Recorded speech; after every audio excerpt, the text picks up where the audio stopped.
దానికోసం లాబీలు తిరుగుతున్నారు. లాబీలు ఉన్నాయి కదా అమెరికాలో, నాకు రావాలా మీకు రావాలా పంచుకోవడానికి పెట్రోల్ అంతా లాబీలు చేసి అంటే వాళ్ళ లాబీలు చేసుకుని డబ్బులు కావాల్సిన అవ్వట్లేదు. ఈ డబ్బుల కోసం కూడా రామోజులాగా వాషింగ్టన్ లో వాడుతారు.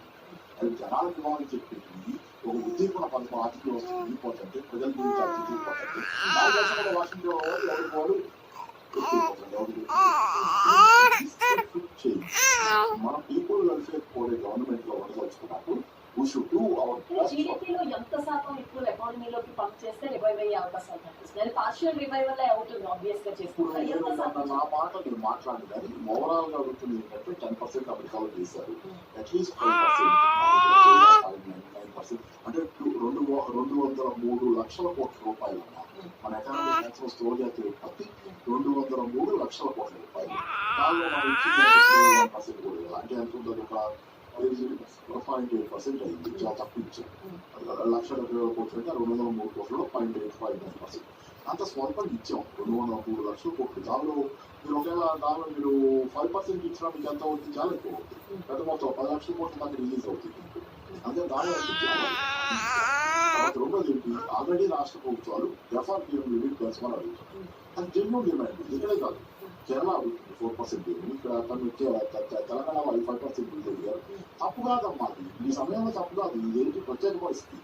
ఈ రోజు మీరు అసలు పాత కాలం పుస్తకాల్లో చదువుకున్నారు, పేపర్లో చదివి వరల్డ్ బ్యాంక్ చెప్పి వాళ్ళే మార్చుకుంటుంటే వాళ్ళే మార్చుకుని ఏం చెబుతున్నారు, నగర దేశాలకు వాళ్ళు G20 దేశాలకు IMF వరల్డ్ బ్యాంక్ కలిసి రోజు సలహా ఇచ్చింది. మొన్న 7వ తారీఖు 8వ తారీఖు ఏమని అప్పులు ఉన్నాయి కదా, పేర్లు చేసే అప్పులన్నింటి మీద ఒక 6 నెలల నుంచి 9 నెలల దాకా మారిపోయి పెట్టండి. అప్పులు డబ్బులు వసూలు చేయకుండా దేశాల దగ్గర వాళ్ళు వాళ్ళు తిరగలాడుతున్నారు. వాళ్ళ దగ్గర అసలైతే అంతా ప్రతిపాదన ఎంత రైతుల గురించి వాళ్ళు చేస్తుంది. అవసరమైతే డెట్ రిలీఫ్ మొత్తం డెప్ట్ అంతా మాఫీ చేసేది కూడా ఆలోచన చేయాలి.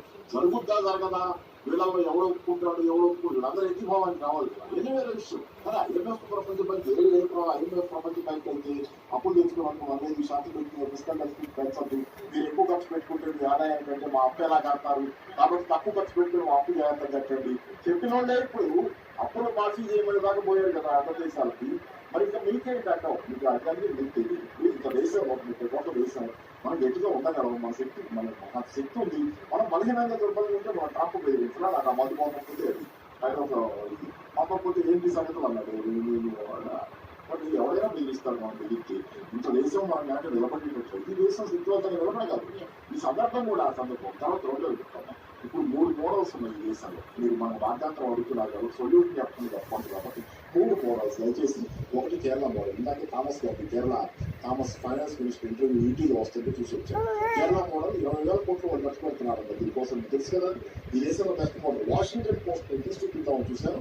వాషింగ్టన్ పోస్ట్ పత్రిక, ప్రఖ్యాత పత్రిక, ఫస్ట్ పేజీలో కేరళ గురించి రాసిందండి స్టోరీ. ఫస్ట్ పేజీలో ఒక ఇండియా దేశం